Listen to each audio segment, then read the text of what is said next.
गुरुर्ब्रह्मा गुरुर्विष्णु गुरुर्देवो महेश्वर गुरुर्साक्षात् परब्रह्म तस्मै श्री गुरुवे नमः। अखण्डानन्दबोधेन शिष्यसन्तापहारिणे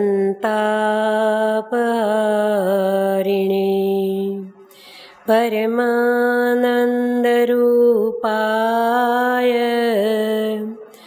तस्मै श्री गुरुवे नमः।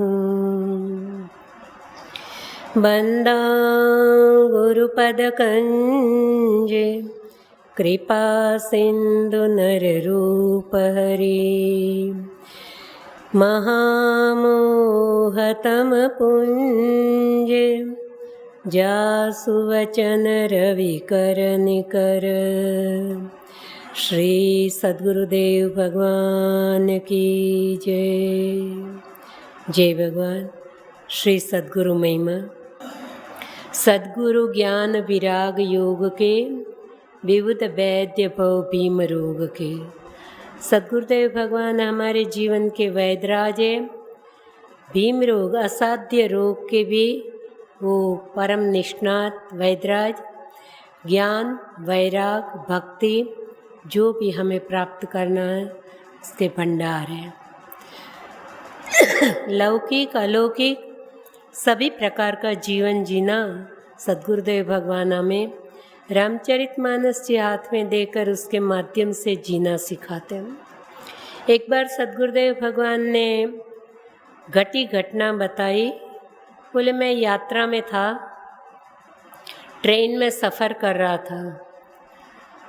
ट्रेन चल देने की, गाड़ी ऊपर चलने की तैयारी थी और एक यात्री आए, थोड़ी बड़े उम्र के थे। उनकी पत्नी उनके साथ में थी। पहले खुद चढ़ गए और पत्नी रह गई। तब फिर बड़ी दौड़-धाम हो गई, घबरा गए, जंजीर खींचनी पड़ी, गाड़ी रुकवाई और फिर उनकी पत्नी को लिया। थोड़ी सांस नीचे बैठी, थोड़े शांति से बैठ गए। तब मैंने बोले, सद्गुरुदेव भगवान ने बताया, मैंने उनको कहा कि आपने कभी रामचरितमानस जी का पाठ किया है क्या? बोले क्यों? बोले मानस का पारायण करते, पाठ करते समझदारी से तो आज ये घटना नहीं घटती। बोले क्यों? इससे उससे क्या लेना देना? बोले मानस जी में है, भगवान श्री राम जी केवट की नौका में बैठे और गंगा पार हुए तो प्रिया चढ़ाई चढ़े रघुराई। पहले आप पत्नी को चढ़ा देते गाड़ी में तो आप तो थोड़ी गाड़ी चलते बनती तो भी दौड़कर चढ़ जाते। बोले बात तो ठीक है। तो रामचरितमानस जी में हमें साधारण से साधारण बात भी सीखने को मिलती है। ऐसा ग्रंथ सद्गुरुदेव भगवान ने हमें नित्य स्वाध्याय हेतु दिया। सद्गुरुदेव भगवान का आदेश रहा कि सभी गृहस्थों को भी कम से कम मास पारायण पाठ तो रोज करना चाहिए। मानस जी से हम जुड़े रहें। संत हमें क्या करते हैं? परमात्मा से जोड़ते हैं।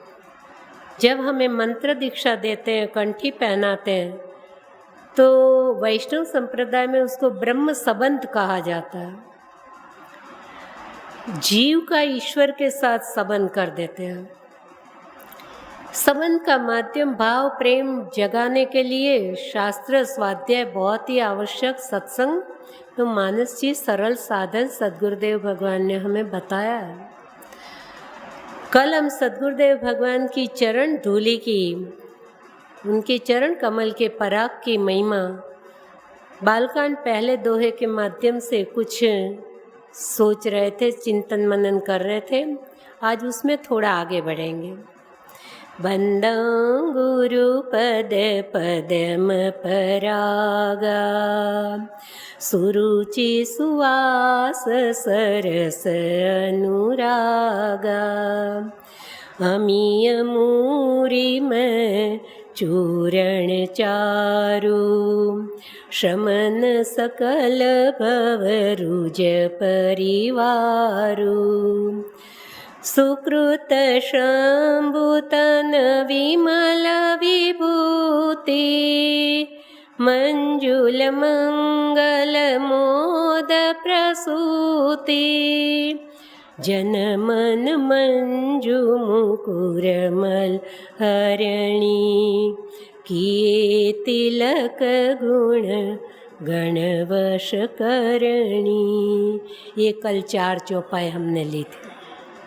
आगे श्री गुरुपद नख मणि गण ज्योति सुमिरत दिव्य दृष्टि होती दलन मोहतम सो सुप्रकाशो बड़े भाग उरे आवहि जासु सूजहि राम चरित मणिमाणिक गुप्त प्रगट जह जो जेहि खानिक यथा सुअंजनांजदृग साधक सिद्ध सुजान कौतुक देखै शैल बन भूतल भूरि निदान गुरुपद रज मृदु मंजुल अंजन नयन अमीय दृग दोष विभंजन तेहि करि विमल विवेक विलोचन वरण राम चरित भव मोचन वंदा गुरुपद पदम परागा सुरुचि सुवास सरस अनुरागा। प्रथम ये दोहा गोस्वामी तुलसीदास जी महाराज जी ने सद्गुरुदेव भगवान की चरण धूलि की महिमा गाई। आगे भी कुछ प्रसंगवशात बात आ गई। सद्गुरुदेव भगवान का मान मर्यादा के हेतु नाम नहीं लेना चाहिए। गोस्वामी तुलसीदास जी महाराज जी के गुरुदेव हैं नरहरिदास जी महाराज। जब लंका में प्रवेश करते हैं श्री हनुमान जी महाराज तो किसी न किसी बहाने बहुत भाव मिलते हैं कि नरहरि जी का स्मरण क्यों किया। लंकई चले सुमिरि नरहरि मशक समान रूप कपिधरि। तो गोस्वामी जी ने इस हेतु इस बहाने अपने सद्गुरु भगवान का स्मरण कर लिया। दूसरा भाव है वो ही रावण पूर्व में हिरण्यकशिपु था, तो जैसे जय विजय का सनकादि ऋषियों का 3 जन्म का श्राप था, तो प्रथम हिरण्यकशिपु रहे। तो आज भी श्रीलंका में नरसिंह भगवान का मंदिर है। तो जिस गांव में प्रवेश करते हैं हनुमान जी महाराज, तो आप तो भूदेव हैं, भली भांति जानते हैं, पूजा करते हैं, कराते हैं। तो ग्राम देवताभ्यो नमः, स्थान देवताभ्यो नमः। तो वहाँ के स्थान देवता नरसिंह भगवान, तो कहते हैं वहाँ के स्थान देवता नरसिंह भगवान का स्मरण करके चले। तीसरा भाव बताते हैं कि श्री हनुमान जी हृदय में भगवान श्री राम जी को साथ में लेकर चले। हनुमत जन्म सुफल करि जाना, चले हृदय धरि कृपा निधाना। तो अपने साथ ले गए प्रभु को, तो साथ में जिनको ले गए उनका स्मरण करके प्रवेश किया है, नर रूप हरि का स्मरण। तो ऐसे बहुत भाव। और कोई कहते हैं गोस्वामी जी ने इस निमित्त अपने गुरुदेव का स्मरण किया। कुछ भी हो, हम कोई भी कार्य करें अपने सद्गुरुदेव का स्मरण करके कार्य का प्रारंभ करें, अवश्य हमें सफलता मिलती है। सद्गुरुदेव भगवान के चरण नख की ज्योति जिसके हृदय में आ जाए वो बड़े भाग्यशाली है। ये चरण धूलि का चरण रज का जो तिलक कर लें, दलन मोह तमसो सुप्रकाशु, उसके जीवन में से मोह रूपी रात्रि का, मोह रूपी अज्ञानता का दलन हो जाता, अंधकार का नाश हो जाता और ज्ञान रूपी प्रकाश की प्राप्ति होती है। सूझे ही रामचरित मणि माणिक, जब ज्ञान रूपी प्रकाश मिल जाएगा, हमारे जीवन में से अंधेरा दूर हो जाएगा, तो जो मानस जी में गहराई में रत्न पड़े हैं, मणि माणिक पड़े हैं, वो हमें सहज ही दिखाई देंगे। जैसे जल का जानने वाला वो जो यथा सुअंजन आंजद्रिग, वो ऐसा कुछ सिद्धा जन आता है, वो हृदय आँख में लगा लेता है तो जल कहाँ निकलेगा उसको दिखाई देता है। इस प्रकार के सद्गुरुदेव भगवान भी कहा करते थे कि ये महासागर है, जितनी गहराई में जाओगी रत्न हाथ में आएंगे। और उत्तरकांड में भी भक्ति मणि के प्रसंग में ये बात बताई गई है। सुगम उपाय पाई बे केरे, नरहत भाग्य देत भट भेरे, पावन पर्वत वेद पुराना, राम कथा रुचिराकर नाना। वेद पुराण के अनेक पहाड़ हैं, उसमें राम कथा की खदान में ये मणि छिपा हुआ है। राम कथा रुचिराकर नाना। अब खुदाई करने वाला कैसा व्यक्ति चाहिए? मर्मी और सज्जन होना चाहिए, दुर्जन नहीं। मर्मी सज्जन। अब खुदाई करने के लिए जो कुदारी चाहिए, वो कुदारी कौन सी? सुमति कुदारी। मर्मी सज्जन सुमति कुदारी। फिर कुदारी से खोदते खोदते मणि तो बाहर आ गया, लेकिन आँख से अंधे हैं या तो आँख बंद है, तो उसको मणि को देखने के लिए दो आँखें चाहिए। कौन सी? ज्ञान विराग नयन उर्गारी। गरुड़ जी को संबोधन किया उर्गारी। खगराया, खगेश, बहुत से नाम हैं। कागभूषुंडी जी महाराज बहुत प्रकार से संबोधन करते हैं। तो ज्ञान विराग नयन उर्गारी। और कैसे खुदाई करके प्राप्त करना चाहिए? भाव सहित खोजे जो प्राणी। भाव से, प्रेम से हम अध्ययन करें मानस जी का, तो इसमें छिपे हुए मणि माणिक हमें प्राप्त होते हैं। भाव सहित खोजे जो प्राणी, पाव भक्ति मणि सब सुख खानी। इसलिए ऐसे जो भगवान के दास हैं, गोस्वामी जी ने लिखा, इसलिए मेरे मन प्रभु असविश्वासा, राम ते अधिक राम कर दासा। मेरे भाई बहन, सबका फल है भगवान की भक्ति, प्रेम भाव बढ़ाना। तो ये कहाँ से मिलेगा? संतों के समाज से। सत्संग गतिमुद मंगल मूला, वो मंगलता का मूल है, वो सब साधन का फल है। लेकिन उत्तरकांड में क्या बताया? संतों की महिमा, अस विचारी जो कर सत्संगा, राम भक्ति ते सुलभ विहंगा। भगवान परमात्मा तत्व क्या है? राम सिंधु घन सज्जन धीरा। परमात्मा करुणा के सागर है, दया के सागर है, प्रेम के सागर है। लेकिन सागर तो एक जगह वहीं रहेगा, उसमें से बाष्पीकरण होगा, भाप बनेगी, बदल बन जाएंगे, और फिर वो हवा के झोंके से बदल दूर दूर तक पहुँचेंगे और वो मीठे जल में रूपांतर होकर अनेक जीवात्माओं की तृषा शांत करते हैं। उसी प्रकार से परमात्मा तो कृपा के प्रेम के सागर है, लेकिन संत जन समीर है। राम सिंधु घन सज्जन धीरा, चंदन तरु हरि संत समीरा। तो बादल बन जाते हैं संत जन, दूर दूर तक पहुँच के जन जन के। ये प्रभु की कृपा, महिमा, स्वभाव, प्रभाव, उनकी करुणा अनेक भक्तों तक संत जन पहुँचाते हैं। भगवान चंदन के वृक्ष है, लेकिन हवा चलेगी तभी तो चंदन की खुशबू दूर दूर तक पहुँचेगी। तो राम सिंधु घन सज्जन धीरा, चंदन तरुहरि संत समीरा। सब कर फल हरि भक्ति सुहाई, लेकिन मिलेगी कहाँ? सो बिनु संतन काहू पाई। संत मिलेंगे, वो सत्संग कराएंगे, तब हमारे हृदय में नित्य नया प्रेम भाव उमड़ेगा।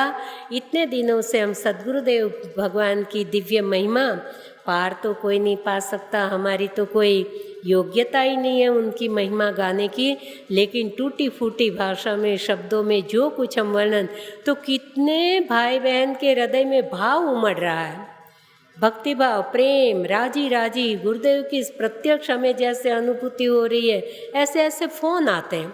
एक दिन देर से पहुँचे ना तो वो लोग विह्वल हो जाते हैं, कितने फ़ोन पे फ़ोन आने लगते हैं, क्या बात है, आज आया नहीं है, आज आया नहीं है। कोई कोई तो उतावली में एक दिन के बदले 2 दिन का बता देते हैं, 2 दिन का नहीं आया, पहली तारीख का नहीं आया, बोले दूसरी का भी नहीं आया, पर दूसरी का तो उसके समय पे आएगा ना, दूसरी तारीख का, तो उतावले हो जाते। यही तड़प हमारे जीवन में तड़प जगनी चाहिए।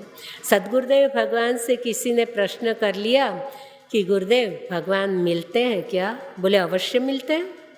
बोले कैसे? बोले मछली जैसी तड़प बढ़ाओ। मछली जैसी तड़प? बोले हाँ, मछली को पानी से निकाल लो, वो इतनी छटपटाएगी और उससे बोलो, पूछो कि मछली तू इतनी तड़प रही है, तुझे क्या चाहिए? एक ही उत्तर मिलेगा, पानी। बोले अरे पानी पानी क्या करती है, चल तुझे कोल्ड ड्रिंक पिलाने ले जाओ, थम्स अप पिला दूँ, नींबू शिकंजी पिला दूँ? बोले नहीं, पानी। अरे बोले चाय कॉफ़ी पिला दूँ? अरे बोले नहीं, पानी। अरे बोले बढ़िया आइसक्रीम खिला दूँ? बोले नहीं नहीं, पानी। अरे बोले चल लॉकडाउन खुल गया शॉपिंग कराने ले जाऊँ? बोले नहीं, पानी। एक ही इच्छा, एक लक्ष्य जब बन जाएगा हमारा कि हमें और कुछ नहीं चाहिए। श्री रामकृष्ण देव परमहंस के पास घटी घटना कहते हैं, उनके एक शिष्य को प्रभु मिलन की तड़प जगी, चाह जगी, तड़प तो नहीं चाह जगी। बोले कि मिलेंगे, काली माँ के दर्शन होंगे? बोले हाँ। बोले कैसे होंगे, कब होंगे? बोले बताऊंगा कभी, चल मेरे साथ स्नान करने के लिए। दक्षिणेश्वर में, वहाँ जहाँ उनका आश्रम स्थान है, कलकत्ता, वहाँ गए स्नान करने को और साथ ले गए। जब बोले 1-2 डुबकी लगाई तो ज़ोर से उसका सिर दबा के रखा, उसको निकलने नहीं दिया बाहर थोड़ी देर के लिए। वो बड़ा छटपटाने लगा, उसकी सांस रुक गई थी और बोले क्या कर रहे हो, मुझे मार डालोगे क्या, मेरे को सिर दबा के रखा? बोले क्या हो रहा था तुमको, कैसा लग रहा था? बोले मेरे प्राण निकल रहे थे, बोले छटपटा रहा था मैं। बस बोले ऐसी तड़प जगेगी ना, तब काली माँ के दर्शन हो जाएंगे। हमारे जीवन में तड़प जगे तो अभी जैसे सद्गुरु महिमा सुनने की लोगों को तड़प लग रही है, इतने अकुला जाते हैं, इतना धैर्य गंवा बैठते हैं, नहीं आया नहीं आया नहीं आया। तो हमारे जीवन में सचमुच ऐसी तड़प जगे, प्रार्थना करें। प्रार्थना में बहुत बल है, शब्दों की महिमा नहीं है, हृदय के भाव की महिमा। हमें जैसी भी प्रार्थना आती, गुरुदेव कहते हैं रोज़ रात को भगवान से प्रार्थना करो, हे प्रभु आज दिन भर में जाने अनजाने अच्छे बुरे जो भी हमसे काम हो गए, अच्छे काम हुए वो तो आपकी कृपा से हुए, आपने अच्छे कार्य के निमित्त बनाए, और कुछ न करने के काम हो गए, गुरुदेव क्षमा कर दीजिए, हे भगवान हमें माफ़ कर दीजिए, अब कभी ऐसे हमसे काम न हो, ऐसी कृपा कीजिए। ऐसे दिन भर का हिसाब भगवान के सामने रख दो और सुबह उठते प्रार्थना करो कि हे प्रभु आज प्रातःकाल नया जीवन दिया है, नई चेतना नई शक्ति देकर आपने हमें जगाया है, आज का दिन हमारा मंगल हो, आपकी कृपा से अच्छे कार्य के हम निमित्त बने। तो ऐसे बोले जिस शब्दों में आपको आता है प्रार्थना करो। संत जन बताते हैं कि कैसी कैसी प्रार्थना। एक छोटा सा बालक चर्च में गया, अब उससे तो कुछ प्रार्थना नहीं आती थी, चर्च में तो मौन रहकर सब प्रेयर ही करते हैं, प्रार्थना ही करते हैं। वो बच्चा सबको देखे कि सब ऐसे ऐसे कर रहे हैं, आंखें बंद करके जीसस क्राइस्ट के सामने ऐसे बैठे हैं चर्च में, तो बोले ये सब क्या कर रहे हैं? बोले प्रेयर कर रहे हैं। बोले बड़े प्रेयर में क्या करने का, मुझे तो कुछ प्रार्थना आती नहीं है। तो बोले कि अभी बच्चा केजी वगैरह में जाने लगा था, फर्स्ट स्टैंडर्ड में पढ़ने लगा था, तो उसने मन ही मन अपने गॉड से, भगवान से बताया कि हे प्रभु मैं तो 3 बार ABCD बोल लेता हूँ, आपको जैसी इसमें से प्रार्थना पसंद आए वैसी खुद बना लेना। देखिए भाव है ना बच्चे का, भगवान तो भाव के भूखे हैं कैसे वो हमारी प्रार्थना स्वीकार कर लेते हैं। मेरे भाई बहन, नाम में इतनी शक्ति, लेकिन श्रद्धा होनी चाहिए, विश्वास होनी चाहिए। बहुत समय पहले की बात है, करीब 1953-54 की बात, जब हम बम्बई में रहते थे। पिताजी अपनी ऑफिस के काम से सतना भी आते थे। फर्ग्यूसन ट्रैक्टर की एजेंसी थी, उस निमित्त उस काम से उनको इस साइड जबलपुर, कटनी, सतना आना पड़ता था। तो सतना में उनके बिजनेस के हिसाब से एक क्रिश्चियन भाई का संपर्क हो गया था, तो कभी साल में दो चार बार उनको आना पड़ता। जब एक बार आए तो क्रिश्चियन भाई की अच्छी सर्विस थी, अच्छा कारोबार था। दूसरी बार आए तो वो दुखी हो गए, मिले, बोले कि हरियाणी जी मैं क्या करूं, मेरी नौकरी छूट गई है बोले। तो बोले आप कुछ उपाय बताओ। पिताजी ने कहा भाई मैं तो और कुछ नहीं जानता हूँ, 200 माला जपो राम राम की। बोले मैं तो क्रिश्चियन हूँ, मैं तो राम राम नहीं करूँगा। तो बोले आपकी जिसमें श्रद्धा है। बोले हम तो जीसस क्राइस्ट को मानते हैं। तो बोले Jesus Christ, Jesus Christ, Jesus Christ ऐसे जपो। बोले सभी नाम भगवान के हैं, भाव होना चाहिए। बोले इतना लंबा तो 200 माला कब हो।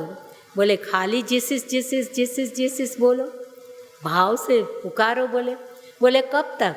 बोले 6 महीना तो करके देखो। अब योगानुयोग 6 महीने के बाद पिताजी को वापस आना हुआ। पिताजी के प्रति इतना थैंक्स कहने लगे कि हरियाणी जी खूब ही आपका आभार है कि जितने पगार की नौकरी थी उससे 1.5 पगार की नौकरी मिल गई। श्रद्धा है अपनी अपनी। सद्गुरुदेव भगवान बताते थे कि देखो भाव और श्रद्धा, प्रेम, विश्वास में कितनी शक्ति है। एक बाबा जी के पास एक भक्त गया मंत्र लेने के लिए। बाबा जी उसकी कसौटी कर रहे थे। जिस दिन मंत्र दीक्षा लेते उस दिन उपवास कराते हैं। हमारी संस्कृति में अब तो समय बदल गया, वर वधू उपवास करते हैं कि नहीं पता नहीं। पहले के ज़माने में कन्या का ब्याह हो तो उस दिन उसको उपवास कराते थे, और रात को भांवरियाँ हो जाने के बाद वर वधू को साथ में भोजन कराते थे। तो वर पक्ष को, कन्या पक्ष को, दोनों को उपवास करा। एक लौकिक संबंध, किसी को जीवन अर्पित करना है तो उपवास करना है, ऐसे ये परमात्मा को जीवन समर्पित करना है तो सद्गुरुदेव भगवान भी उस दिन उपवास कराते थे। तो बाबा जी ने उसकी कसौटी करने, परीक्षा लेने के लिए जब उनके पास गए कि बाबा जी मैं आपको अपने गुरु बनाना चाहता हूँ, मंत्र लेना चाहता हूँ, तो बोले कि जाओ, मुझे कोई गुरु नहीं चाहिए। बाबा जी आपको मैं अपना गुरु बनाना चाहता हूँ। मैंने कह दिया मुझे किसी का चेला नहीं बनना है। बाबा जी मैं आपका चेला बनना चाहता हूँ। बोले मैंने कह दिया ना, जाओ हटो यहाँ से, मुझे गुरु नहीं चाहिए। जितना कहे उस बाबा जी उसका उल्टा ही जवाब देते। बोले निकालो इसको बाहर। अपने कमरे से उनको बाहर निकाल दिया, लेकिन प्रेम भाव सच्चा था, निष्ठा पक्की थी। वो दरवाजे में बैठे रहे, मन में संकल्प लिया चाहे जो भी होना हो जाए, मैं जब तक मंत्र नहीं मिलेगा अन्न जल नहीं लूँगा। और बाबा जी को कहीं बाहर जाना है तो पीछे के दरवाजे से आना जाना करते, ये दरवाज़ा खोलना ही नहीं। बोले आगे का किवाड़ बंद कर दिया। वो वहीं देहरी में बैठे रहे। 3 दिन बीत गए। अब 3 दिन के उपवास, और रात को वैसे बैठे बैठे नींद तो आती नहीं। सब चेले उनके जो सेवकगण सो रहे थे, रात को 3 बजे वो बाबा जी वो दरवाज़ा खोलकर बाहर निकले, और एकदम उतावले में इन्होंने चरण पकड़ लिए, क्योंकि 3 दिन से दर्शन भी अपने गुरु माने हुए जिनके हुए नहीं थे। तो बाबा जी ने ऐसे पैर से उसको ठोकर लगाते हुए बोला दुर्भाग। राजी राजी हो गया, नाचने लग गया और लेकर चला गया, दुर्भाग दुर्भाग दुर्भाग दुर्भाग। ये मेरा मंत्र है। मंत्र मूलम गुरुर्वाक्य। मन में निश्चय किया था अब एक भी शब्द जो गुरुजी मेरे से बोलेंगे वही शब्द मेरा मंत्र बन जाएगा। अब ये तो कोई मंत्र थोड़ी है। लेकिन वन में चले गए, अगल बगल में छोटे गांव, वहाँ जाकर 5 घर से भिक्षा मांग लेते शरीर टिकाने के लिए, और घास फूस की झोंपड़ी बनाकर लग गए दुर्भाग दुर्भाग दुर्भाग। और दुर्भाग मंत्र सिद्ध हो गया। कुछ समय बीतने के बाद, पहले छोटे राजाओं का राज था, उस गांव के राजा बड़े प्रेमी, प्रजा प्रेमी रहे, बहुत ही योग्य शासक रहे। तो प्रजा भी अपने राजा जी को बहुत प्यार करती, चाहती थी। योगानुयोग ऐसा हुआ कि उनके एक ही राजकुमार था। राजकुमार भी बड़े शीलवान, गुणवान रहे और उम्र होने पे अब राजा जी उसको राजकारभार सौंपने वाले थे। और ऐसी दुर्घटना घट गई, अचानक राजकुमार की मृत्यु हो गई। अब बाबा जी उसी गांव में रोज भिक्षा लेने हेतु जाते थे और जहाँ भिक्षा जाते सब ऐसे मुंह लटकाए बैठे हुए, दुखी दुखी, किसी के घर में चूल्हा नहीं जला। पहले इतना भाव था, छोटे गांव में किसी भी ऊंच नीच जाति का भेद नहीं, किसी घर में भी ऐसी घटना घटी, मृत्यु हो गया तो पूरे गांव वाले के चूल्हे नहीं जलते थे। और आजकल तो समय बदल गया इतना कि इधर पिताजी की डेड बॉडी पड़ी है और बोले वहाँ स्मशान से आने में देर हो जाएगी, थोड़ा चाय परोठा बना दो, खा के जाए। ये दशा हो गई। तो पूरे गांव में चूल्हा नहीं जला था, बहुत दुखी दुखी थे। बाबा जी 5 घर गए, भिक्षा नहीं मिली। किसी ने कहा बाबा आज आपको कहीं से भी भिक्षा नहीं मिलेगी। बोले क्यों? बोले हमारे राजकुमार ऐसे अचानक मृत्यु हो गई, राजा जी हमारे दुखी हैं, हमारे भविष्य के शासक भी अच्छे होने वाले थे, अब हम प्रजा निराधार हो गई। बोले संत हृदय है, कोमल चित बन गया जाप करते हुए। और संत हृदय, साधु हृदय तो बड़ा प्रेमाल और दयालु होता ही है। उनको विचार आया कि मैं भी यही राज्य का रोज अन्न खाता हूँ, मेरा भी कुछ कर्तव्य है, मैं और को कुछ नहीं कर सकता हूँ। राजा जी के पास जाके आऊँ, 2 शब्द उनके आश्वासन के कह के आता हूँ।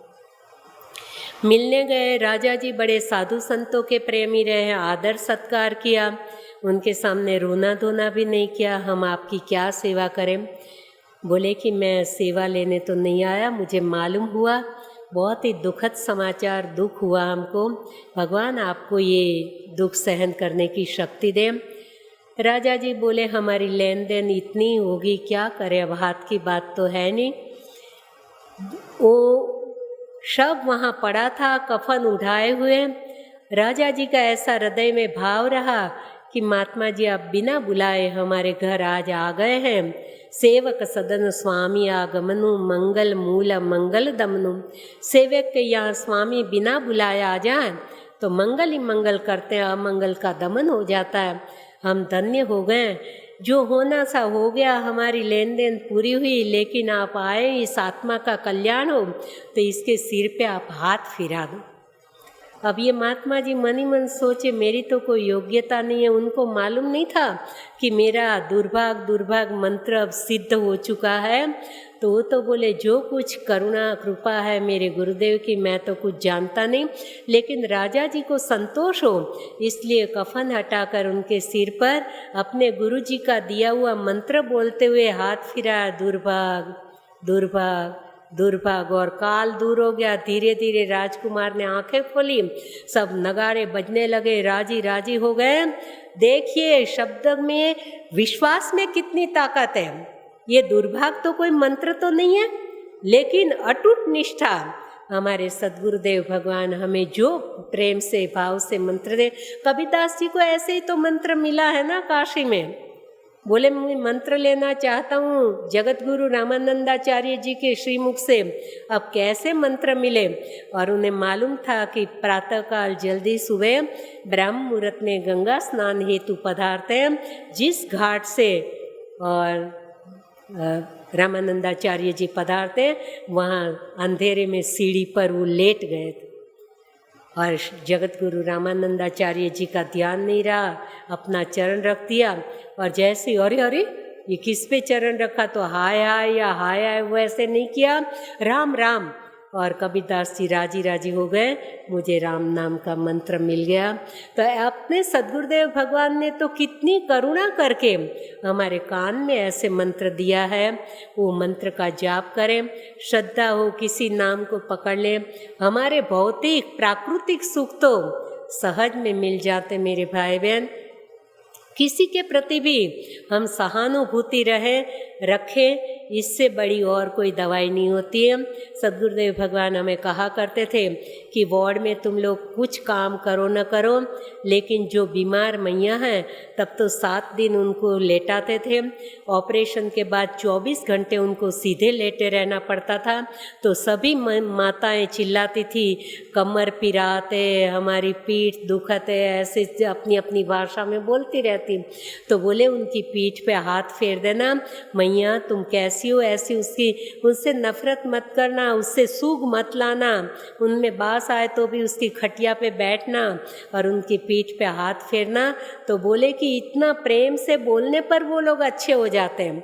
तो आज किसी ने ये बताया कि आज अनेक प्रकार की पैथी चली है, नेचुरोपैथी, एलोपैथी, होम्योपैथी।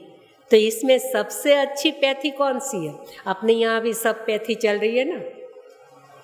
अपने ये सद्गुरु सेवा संघ ट्रस्ट, यहाँ भी सारी पैथी का से इलाज किया जा रहा है। किसी भी तरह से किसी भी जीव का दर्द दूर हो, किसी भी तरह से किसी को आराम मिले, तो देश काल समय के अनुकूल हम भी सारी व्यवस्था दिन प्रतिदिन जैसी ज़रूरत हमारी क्षमता के अनुकूल बढ़ाते जा रहे हैं। तो आप बताइए कि कौन सी पैथी सबसे अच्छी है? हमको तकलीफ हो तो हम उसी डिपार्टमेंट में चले जाए, नेचुरोपैथी में चले जाए, एलोपैथी में चले जाए, या हम होम्योपैथी की दवा ले लें, क्या करें? तब किसी ने हंसते हुए भाव से कहा कि सबसे अच्छी पैथी है सिम्पैथी। हाँ, किसी को हम प्यार भरे शब्द दें, हाँ, किसी को हम कुछ भी दें तो बहुत ही प्रेम से दें। और गुरुदेव कहते हैं हमें जो चीज़ अच्छी न लगे वो किसी को मत दो, अपने को अच्छा लगे वो किसी को मत दो, अपने को अच्छा लगे वो सबको दो। हमें नफरत, कोई हमारा अपमान करे, कोई गाली दे, कोई मुंह बिगाड़े, कोई हमें हल्का माने, तो ये चीज़ हमें अच्छी नहीं लगती है। हमारी परिस्थिति के कारण हमें कोई फटकार दे तो भी हमारा दिल दुखता है। तो हमें बुरा लगे वो हम किसी को ना दें। हमें कोई प्रेम से बुलाएगा, हमें कोई आदर देगा, हमारी कोई कदर करेगा, हमसे कोई ऊंचाई देगा, कोई हमें आगे बढ़ाएगा, तो हमें ये सब अच्छा लगता है। तो हमें अच्छा लगता है, सद्गुरुदेव भगवान कहते हैं तुम्हें अच्छा लगता है सबको दो, तुम्हें अच्छा नहीं लगता वो किसी को मत दो। अब इतने से शब्दों में कितनी बड़ी बात आ गई, हम यही सोचें। और ये तो गुरुदेव बार बार कहा करते थे, भाई ये तो बांदा जिला है, बांदा जिला। जब 59 की साल में मैं यहाँ पहली बार आई तो परिक्रमा में भी कब खून खराबा हो जाता था पता नहीं चलता था, और सबके हाथ में कान से एक बिलांद ऊंचा ऐसे डंडा सबके हाथ में रहता था। तब की सब लोग भी तब अलग ही दुनिया थी, अब वो सब देखने को नहीं मिलता। तो इतने सब लूटफाट भी इतनी होती थी, डकैत भी इतने थे, सब वातावरण ऐसा था। तो बोले इसमें संभल के रहना भाई, ये बांदा जिला। लेकिन बांदा जिला के इतने गांव में गुरुदेव ने कितना परिवर्तन ला दिया। खपतिया, पपरेंदा, हस्तम, कछार, सरैया, हाँ, और गांव हमें याद भी नहीं या मालूम भी नहीं है। सद्गुरुदेव भगवान जिसको मंत्र देते राम नाम का, बोले बिरवा मत उखाड़ियो किसी का, मतलब किसी की खेती में से वो उखाड़ के ले आते ना, तो अपनी उनकी भाषा में सद्गुरुदेव भगवान उनसे बातें करते, ऐसे उनसे प्रतिज्ञा करवाते थे कि आज के बाद ये काम नहीं करना।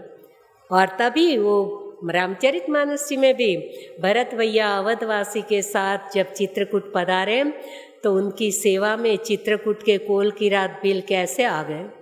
तुम प्रिय पाहुन वन पगुधारे, सेवा योग्य न भाग्य हमारे, यह हमारत बड़ी सेवकाई, लेहिन वासन वसन चुराई। हम कभी यूं करना जानते नहीं, हम तो यूं करना जानते हैं। हाँ, हम कभी देना नहीं सीखे, हम तो लूटना जानते हैं। लेकिन जब से हम देना सीखे हैं, यह सब रघुनंदन पुण्य प्रभाव, ये भगवान के दर्शन की महिमा। हम जड़ जीव निजातम गाती, हम तो ऐसे जड़ हैं, नहीं कटिपटनी पेट अगाती। सपने धर्म बुद्धि कस काहू, यह रघुनंदन दरस प्रभाव। हमारे जीवन में स्वप्न में भी ऐसी संस्कारत्या, ऐसी गुणवान बुद्धि हम में कहाँ। ये तो जब से रघुनंदन यहाँ पधारे तब से हम सुधरे हैं, तब से हम देना सीखे हैं, वरना हम तो लूटना ही जानते हैं। तो मेरे भाई बहन इतने सालों से सद्गुरुदेव भगवान चित्रकूट में विराजे तो कितने लोगों का जीवन सुधार दिया। आज भी कहते हैं पपरेंदा खपटिया में गुरु मंदिर भी है और रोज़ सुबह वो लोग प्रभात फेरी भी निकालते हैं और कायम अपनी खेती में जितना धान उगता है उसका कुछ हिस्सा यहाँ स्थान में भेजते हैं। हाँ, ये किसका प्रभाव है? ये सद्गुरुदेव भगवान की महिमा है। कितने जीवात्मा को सन्मार्ग पर चलाया, कितने जीवन सुधार दिए। अब परसों गंगा दशहरा थी, कल मुझे वो प्रसंग लेना था थोड़ा सा, लेकिन ध्यान नहीं रहा। तो आज जरा हम देखें गंगा मैया की महिमा। मुझे साल तो याद नहीं है, देखा भी नहीं है मैंने, मेरी हाजिरी में ये घटना नहीं घटी है, लेकिन सुना है कि चित्रकूट में भी एक बार सद्गुरुदेव भगवान ने यज्ञ किया था और वो यज्ञ हेतु राजकोट से घी के डिब्बे रवाना तो हुए थे, लेकिन जब यज्ञ का समय तब यहाँ पर पहुँच नहीं पाया था और समय निकला जा रहा था।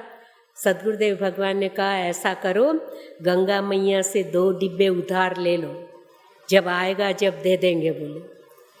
और गुरुदेव भगवान का आदेश हुआ, 2 डिब्बे गंगा जल लेके आए और उसी से यज्ञ संपन्न किया था। और जब घी आ गया बोले गंगा मैया का वापस दे के आओ। जब 2 डिब्बे घी उनमें वापस दे दी। ये गंगा मैया की ताकत है। गंगा पानी नहीं है, गंगा अमृत है। श्रद्धा से क्या नहीं होता। जैसे गलता जी जयपुर में गालव ऋषि ने ऐसे ही गंगा जी से यज्ञ किया था, उनके नाम से ही गलता स्थान नाम पड़ा है, वैसे ही सद्गुरुदेव भगवान ने यहाँ भी किया था। गंगा अमृत है। गौ माता का दूध दूध नहीं है, वो अमृत है। भगवान का चरित्र, सद्गुरुदेव भगवान का चरित्र, ये केवल चरित्र कथा नहीं है, ये अमृत है। भगवान का नाम ये साधारण नाम नहीं है, ये अमृत है। मैं नहीं कहती मेरे भाई बहन, ये तो शास्त्र कह रहा। कल भी हमने देखा था भगवान का नाम किष्किंधा कांड का मंगलाचरण, धन्यास्ते कृतिन पिबंती सततम श्री राम नामामृतम। नाम अमृत है जो जीवात्मा को मुक्ति प्रदान करते हैं। वो ये भी मैंने पास में जाके नहीं देखा है, लेकिन मैंने सुना कि काशी में मणिकर्णिका घाट पर आज भी शिव जी कोई भी जीव जंतु पशु पंछी किसी की मृत्यु हो तो उसको राम नाम देकर उसको मुक्ति प्रदान करते हैं। मुक्ति जन्म में ही जान, ज्ञान खानी अगहानि कर, जह बस शंभु भवानी, सो काशी से ये कसन। ये बात गलत तो हो नहीं सकती है। एक बार मैं काशी गई, मेरे को देखने की इच्छा थी, तो बोले वहाँ एकदम नज़दीक तो आपको नहीं जाने मिलेगा। तो मैंने कहा मुझे थोड़ा जितना तक जा सके देखना है। तो एक नौका वाले भैया बोले कि बहन हम आपको नौका में मणिकर्णिका घाट तक ले जाते हैं। तो मणिकर्णिका घाट जहाँ है वहाँ तक नौका ले ली और वहाँ रखे तो लाइन लगी थी शवों की, खड़े थे सब 8-10 जने कि चिता में हमारे ये मृत्यु जिनकी हुई इनकी बारी कब आएगी। तो ऐसा कहते हैं जब चिता पर लेटाते हैं और अंत समय में अग्नि संस्कार करते वक्त वो जीव का दाहिना कान अपने आप ऊंचा हो जाता है और शिव जी उस कान में राम नाम का मंत्र देते हैं। ये क्या गलत थोड़ी हो सकता है। तो राम नाम अमृत है, जीवन प्रदाता है और भगवान का चरित्र भी अमृत है। और सद्गुरुदेव चरित्र भी अमृत न होता तो आज लोगों को इतनी तड़पन नहीं रहती। साधारण बातें नहीं है। सद्गुरुदेव भगवान का चरित्र, उनके गुणानुवाद हमारे लिए जीवन प्रदाता है, हमें नया जीवन देता है, हमें जीने की शक्ति देता है। हमारे सारे दुख हम भूल जाते हैं। हमारे दुख को भूलना है तो हम प्रभु गुणगान गाएं। तीन प्रकार के ताप हम भूल जाते हैं। तीन प्रकार के ताप से हमें मुक्ति मिलती है। दैहिक, दैविक, भौतिक तापा राम राज ने काहुई व्यापा। जैसे राम राज्य में ये तीन ताप नहीं व्यापते थे, वैसे ही भगवान का, संतों का, सद्गुरुदेव भगवान का चरित्र सुनने पे हम ये त्रिताप से कम इतनी देर तो मुक्त हो जाते हैं। इतनी देर तो हमें कोई ताप नहीं सताता, फिर माया का परिवार फिर हमें पकड़ लेता है। कहते हैं हम रात को 2-2, 3-3 बार सुनते हैं, और अब आदत पड़ गई, वो सुनने के बाद हमको अच्छी नींद आती। और बोले रात को शांति होती है, सारे काम से निपट के फिर बैठ जाते हैं। ऐसी ऐसी भावपूर्ण बात बताते, तब हम बोलते धन्य है आप सब भाई बहन कि गुरुदेव के आप कितने प्रेमी हैं। और माँ भवानी जी कहती है प्रभु के चरित्र में 52वां दोहा उत्तरकांड, नाथ तवानन शशिस्त्रवत कथा सुधा रघुवीर। ये कथा अमृत है आपके मुख चंद्र से, हे मेरे नाथ, हे भोलेनाथ, आपके मुख चंद्र से कथा रूपी अमृत मैं कानों द्वारा, कान रूपी दोनों से मैं पी रही हूँ। नहीं अघात मति धीर, मुझे तृप्ति नहीं हो रही है, और पिलाओ और पिलाओ, मैं पीती रहूँ, मैं पीती रहूँ। ऐसे बार बार फोन आते हैं कि बस बंद मत करना, बंद मत करना, चालू रखना। मैंने कहा भाई जितना मैं जानती हूँ उतना तो आपको परोस दूंगी, हाँ, और सद्गुरुदेव भगवान जितना याद दिलाते रहेंगे, बाकी बस की बात नहीं है। अनंत चरित्र है, अपार चरित्र है, अमित चरित्र है। एक एक भक्तों का, एक एक शिष्य के पास इतना इतना अपनी अपनी अनुभूति है, सब अपने अपने भाव व्यक्त कर सकते हैं। पर मेरी सीमित दृष्टि से मुझे जितना ज्ञान है, मेरे पास जितना है, मैं आपके पास जाहिर करने का पूर्ण प्रयास करती हूँ। मैं कुछ भी छिपा कर रखना नहीं चाहती। गूढ़ तत्व न साधु दुरावई आरत अधिकारी जब पाव। जो आर्त भाव से, प्रेम भाव से मांग करते हैं, बहन मत बंद करना, मत। कल रात को तो आधे घंटे तक वो बहन छोड़े नहीं, इतना रोई, इतना रोई। बम्बई से फ़ोन आया, मैं आपसे हाथ जोड़ के विनती करती हूँ बंद मत करना। मैंने कहा मसाला भेजो वहाँ से, आप भेजते जाओ, मैं यहाँ बोलती जाऊँ। मेरे पास जितना है उतना तो मैं कहती रहूँ। तब ऐसा लगता है कि ये कितने प्रेमी हैं, इसकी भूख लगी है, इसकी प्यास लगी है, इसकी तड़प जगी है। और यही हमारे तड़पन के कारण हमारे सद्गुरुदेव भगवान हमसे दूर नहीं, बहुत हमारे पास, एक एक व्यक्ति के पास। जिमि घट कोटि एक रवि छाही, करोड़ों घड़े में पानी भर के रखो, सूर्य का प्रतिबिंब हर घड़े में पड़ता है, तो घड़ा सोचेगा कि बस मेरे में ही सूर्य नारायण भगवान है। ऐसी सब शिष्यगण को, सब भाविक भक्तों को लगता बस गुरुदेव मेरे ही हैं, जितने मेरे हैं उतने किसी के नहीं, वो सबके हैं, जैसा जिसका भाव। हाँ, तो ऐसे सद्गुरुदेव भगवान का चरित्र हम जितना गुनगुनाएं, जितना गाते रहें, जितना सुनते रहें उतना कम है। लेकिन शक्ति, बुद्धि, समय सबकी मर्यादा। तो आज का समय पूरा होने जा रहा है। जितनी बातें याद आई सद्गुरुदेव भगवान की कृपा से आपके सामने रखने का पूर्ण प्रयास किया। अब समय पूरा, विराम। जय भगवान।